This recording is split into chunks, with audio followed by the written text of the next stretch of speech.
మన దేశంలో నాకు బాగా కోపం వచ్చే దరిద్రం ఏంటంటే, ఒక డ్రైవింగ్ లైసెన్స్ అప్లై చేసుకోవాలంటే నీకు ప్రాసెస్ ఎవరు చెప్పడు కరెక్ట్గా. బ్రోకర్ దగ్గరికి వెళ్తే వాడన్నా 3,000 అవుతుందంటే వాడు చేసేస్తాడు. అవును. ఒకటి ఏదన్నా నీకు ఆన్లైన్లో ఒక వెబ్సైట్లో నువ్వు చేసుకోవాలంటే తెలియదు, ఎక్కడికి పోవాలి, మీ సేవకి వెళ్ళిపోండి అంతే. నువ్వు బీటెక్ చదివి ఉంటావు, మీ సేవలో చేసేటోడు ఇంటర్ చదివి ఉంటాడు, నువ్వు వెళ్ళి వారితో పని చేయించుకుంటావు. తెలియదు నీకు. మన గవర్నమెంట్ ఏం చేసిందంటే, జనాలు ఎడ్యుకేట్ అయితే ఫ్యూచర్లో రాజకీయాలు దెబ్బతింటాయి కాబట్టి ఈ నా కొడుకులకు రాజ్యాంగం అంటే ఎందుకు తెలియకూడదు, ఒక గవర్నమెంట్ ప్రాసెస్ ఏంటో తెలియకూడదు, ఇది తయారు చేసి పడేసి.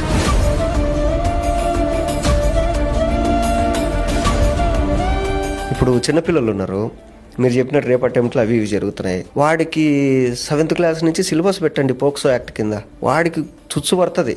అరే మనం వెళ్ళి పొరపాటున ఒక అమ్మాయిని గెలుకుతే మనల్ని 7 years జైలు వేస్తారంటరా అని ఒక భయం వాడికి ఏర్పడితే వాడు ఎందుకు వెళ్తాడు? నువ్వు ఎప్పుడు చేస్తున్నావు? వాడికి ఏమీ తెలియకుండా వాడు తప్పు చేసినప్పుడు తీసుకొచ్చి వాడి మీద సెక్షన్